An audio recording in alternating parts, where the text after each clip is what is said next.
Bismillahirrahmanirrahim. Assalamualaikum warahmatullahi wabarakatuh. Perkenalkan, nama saya Insinyur Rian Herdiansa, STMT. Saya merupakan salah satu dosen di program studi Teknik Industri, Fakultas Teknologi Industri, Universitas Muslim Indonesia, Makassar, sejak tahun 2021.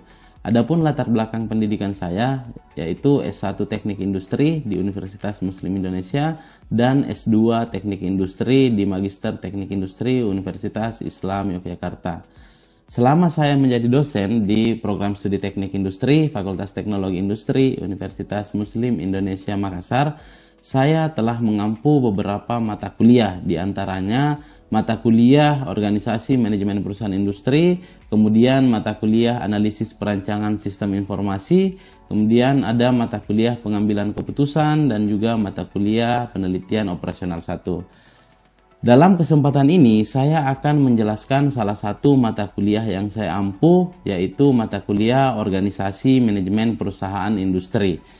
Organisasi Manajemen Perusahaan Industri merupakan salah satu mata kuliah yang disajikan di semester 6 dengan memiliki bobot 3 SKS. Mata kuliah Organisasi Manajemen Perusahaan Industri ini merupakan mata kuliah yang secara umum menjelaskan tentang konsep dasar manajemen dan juga organisasi, sehingga dapat diketahui bagaimana peran manajemen dalam pengoperasian sistem terintegrasi pada suatu perusahaan.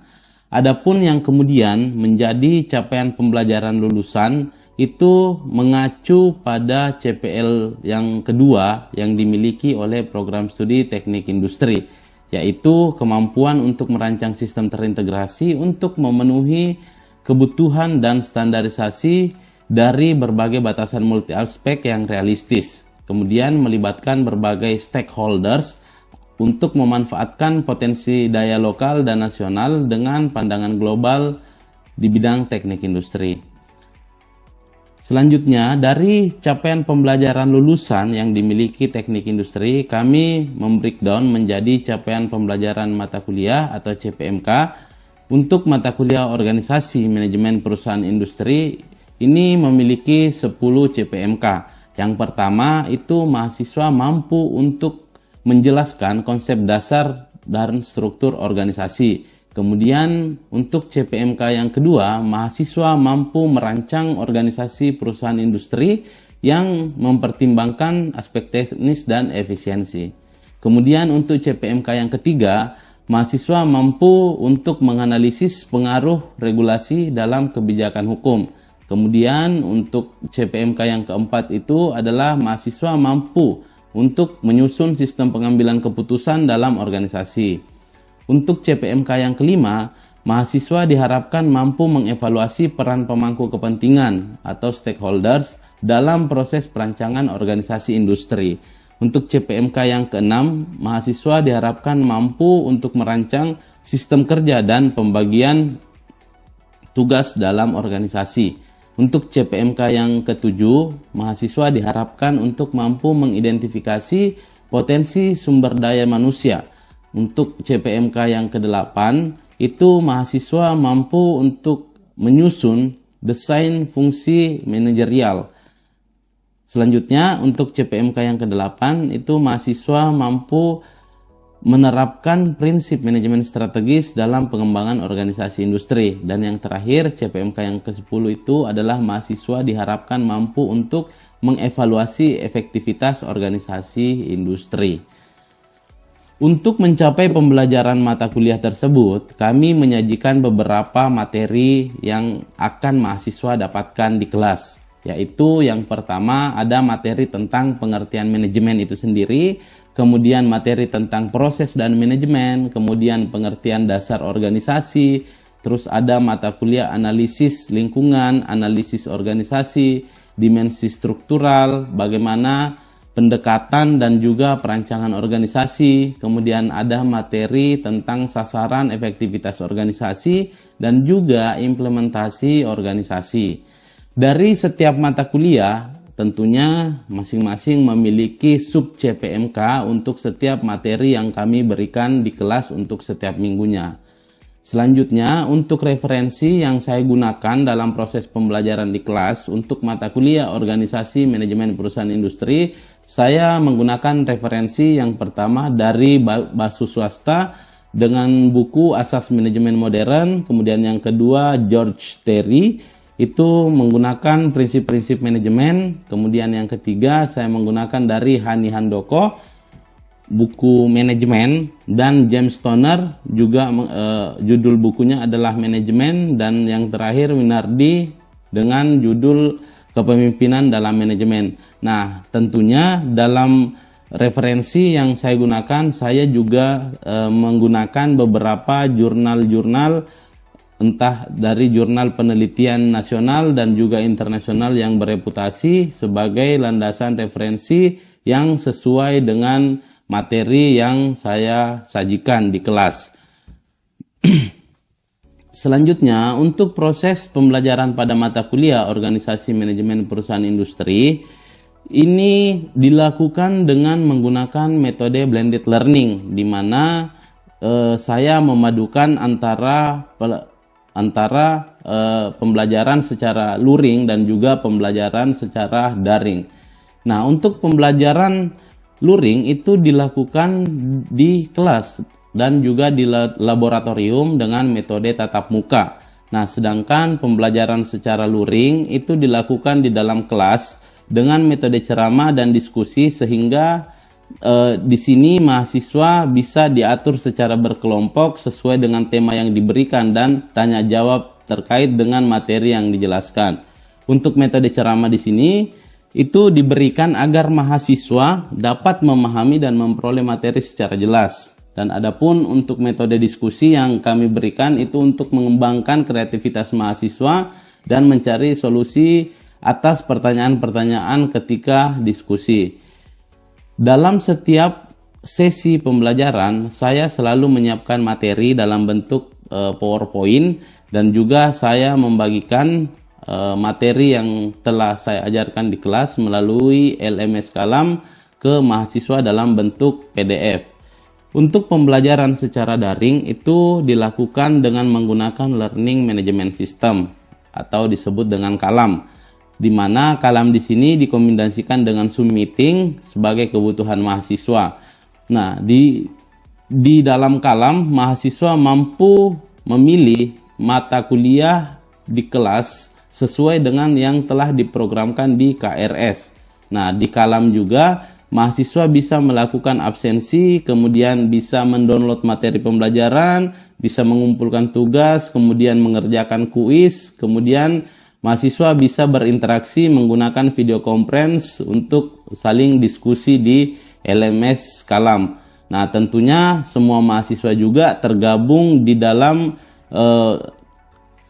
grup WhatsApp sebagai sarana untuk mereka saling berinteraksi untuk mendapatkan informasi update setiap harinya.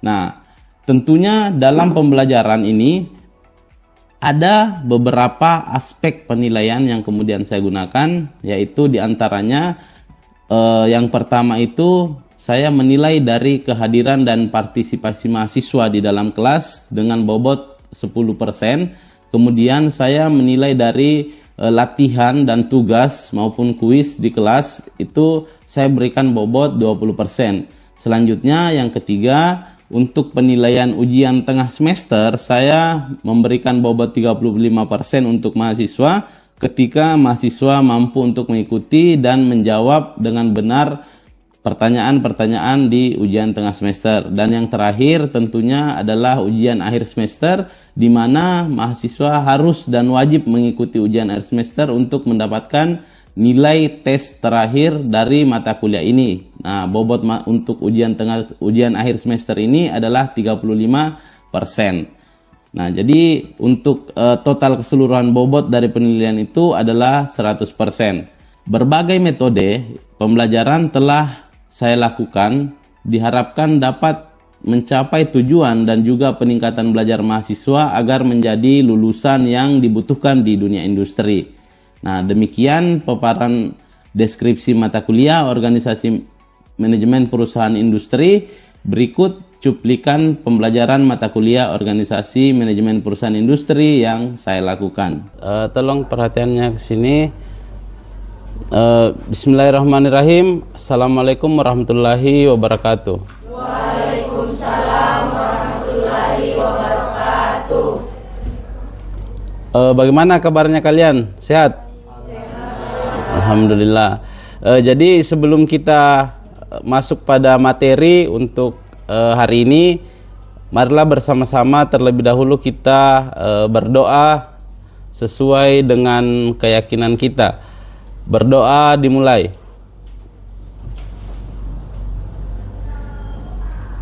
Berdoa selesai.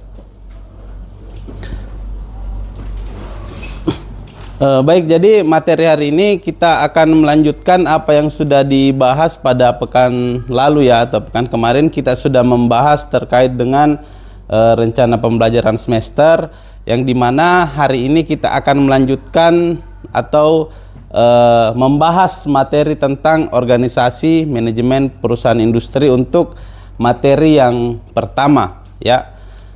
Nah, jadi di sini kita akan melihat apa-apa saja yang kemudian menjadi dasar manajemen dan bagaimana kaitan manajemen itu sendiri dengan teknik industri ya.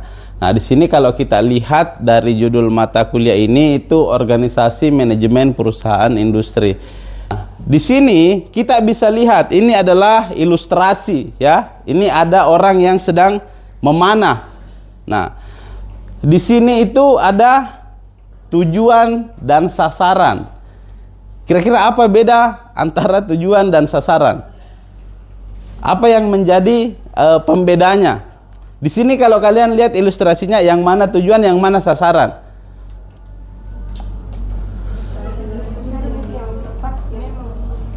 Nah,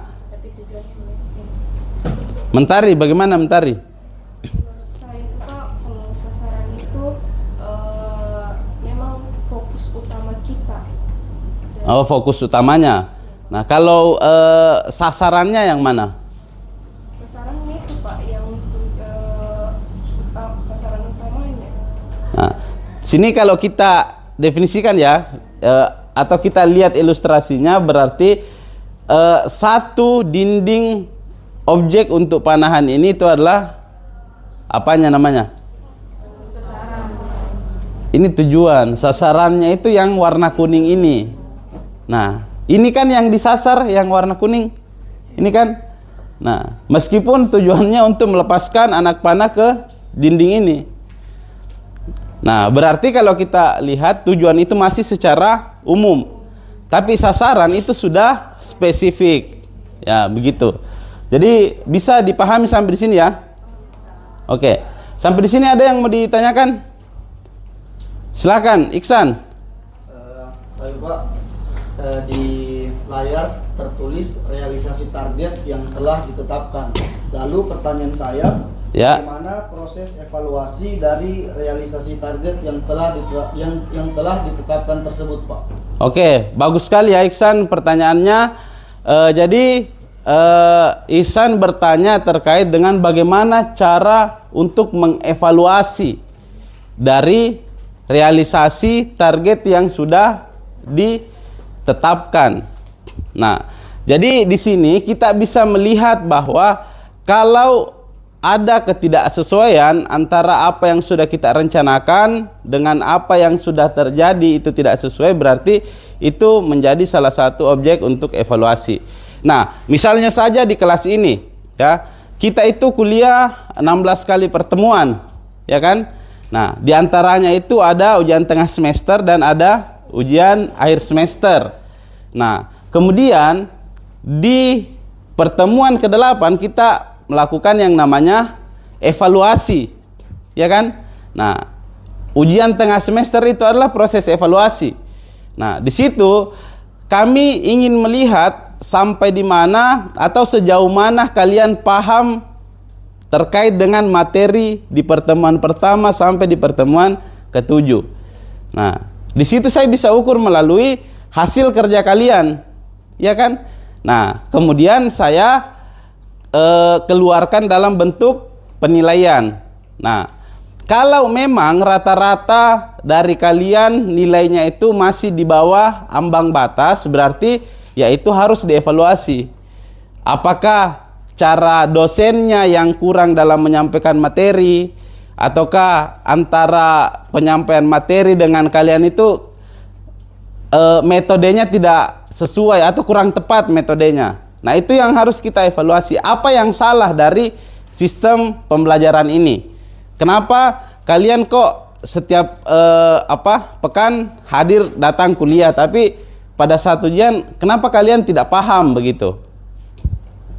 Nah, apa yang menyebabkan kalian tidak paham? Nah, kenapa saya katakan demikian? Karena itu bisa dilihat dari nilai yang sudah keluar, sudah diperiksa. Oh, nilai kalian ini kok rata-rata di bawah 70. Hanya 1-2 orang yang nilainya di atas 70. Nah, artinya itu kami memberikan materi itu tidak sukses. Kenapa? Karena kalian tidak bisa sampai di ambang batas yang sudah ditentukan. Ya, minimal setengah dari jumlah mahasiswa yang ada di kelas itu sudah bisa paham. Nah, berdasarkan hasil evaluasi yang sudah dilakukan.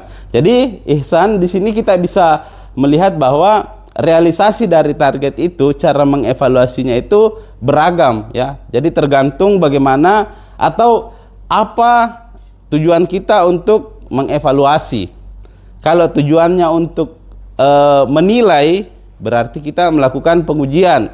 Tapi kalau tujuannya hanya untuk melihat apakah yang sudah kita rencanakan ini sudah sesuai dengan yang dilakukan, ya berarti itu kita hanya melakukan yang namanya monitoring itu dalam manajemen. Mungkin begitu, Iksan, ya? Bisa dipahami, Iksan? Yang lain paham, ya? Oke, baik. Kalau begitu kita lanjut. Nah, selanjutnya di sini ada beberapa hal yang perlu kalian perhatikan terkait dengan manajemen itu sendiri. Nah, di sini sebenarnya pembagian dari bidang manajemen itu sendiri. Jadi ada yang namanya scientific management, manajemen ilmiah. Nah, kemudian ada manajemen sistem atau sistem manajemen. Kemudian manajemen science, ya kan? Nah, kemudian ada human relation behavior approach. Nah, di sini kita bukan hanya mempelajari satu hal saja. Atau posisi kalian sebagai mahasiswa teknik industri itu, ya saya cuma maunya belajar manajemen sistem. Itu tidak bisa. Karena kenapa? Kalau kalian lihat dari gambarnya, apakah ini saling terintegrasi atau tidak ini? Ya, berarti saling terintegrasi. Ini saling terhubung. Jadi, nah, Frederick Winslow Taylor ini sering juga disebut-sebut, ya, kalau kalian waktu pada saat maba, bahwa ini katanya bapak teknik industri, ya, yang sering diperkenalkan ke kalian. Nah, kemudian ada dua hal yang sangat fundamental yang kemudian dikemukakan oleh Taylor. Apa itu? Nah, ini kita bisa lihat. Ini terkait dengan analisis ilmiah mencari cara kerja terbaik. Nah, berarti kalau cara kerja terbaik itu adalah metode kerja, ya kan? Kalian paham tentang metode kerja, kan? Nah, kalian sudah belajar di mata kuliah ergonomi, ya? Ergonomi, kemudian sistem produksi itu belajar tentang metode kerja. Nah, kemudian manusia sebagai makhluk yang rasional. Jadi fokusnya itu ke pengaturan kerja dan tingkat pelaksana. Nah, berarti kalau tingkat pelaksana ada lapisan-lapisan, ya, dari tahap yang paling bawah, kemudian menengah sampai tahap yang paling atas. Nah, jadi di sini istilahnya dia mempopulerkan tentang motion study. Nah, Taylor di sini mempopulerkan tentang motion study pada scientific management yang dia bawa sebagai teorinya. Pak, izin bertanya. Ya, silakan. Marsanda. Pada scientific management itu apa yang menjadi fokus dari kajian scientific utama scientific management tersebut? Oke, jadi pertanyaan dari Marsanda, apa yang menjadi fokus kajian dari scientific management ini? Nah, itu pertanyaannya sangat bagus ya. Karena kenapa? Ya, namanya objek keilmuan pasti ada fokus kajiannya. Apa yang menjadi fokus kajian sih dari scientific management ini? Nah, kalau kita terjemahkan dalam keilmuan teknik industri, scientific management ini dia fokus pada pembagian kerja dan metode kerja. Nah, sederhana yang bisa kalian pahami bahwa Taylor itu hanya ingin menyampaikan jam kerja itu yang produktifnya sekian jam dan spesialisasi kerja. Itu ide yang dibawa oleh Taylor. Artinya kalau dia orang elektro, ya kerjanya di kelistrikan, gitu kan. Nah, kalau dia orang informatika, ya kerjanya ya di depan komputer. Nah, kalau dia orang sipil, ya kerjanya kalau tidak di transportasi, ya di jalan raya. Nah, itu yang dibawa oleh Taylor. Jadi fokus kajian dari scientific management ini menurut Taylor bahwa itu terkait dengan motion study atau kesesuaian antara apa yang jadi keilmuanmu itu yang kamu kerjakan. Dan yang kedua adalah metode untuk bekerja itu yang dia populerkan. Nah, jadi banyak metode kerja yang bisa bisa dilakukan dan kalian cenderung belajar itu di laboratorium APK ya, APK dan perancangan sistem kerja. Oke, bagaimana Marsanda? Oke, paham ya?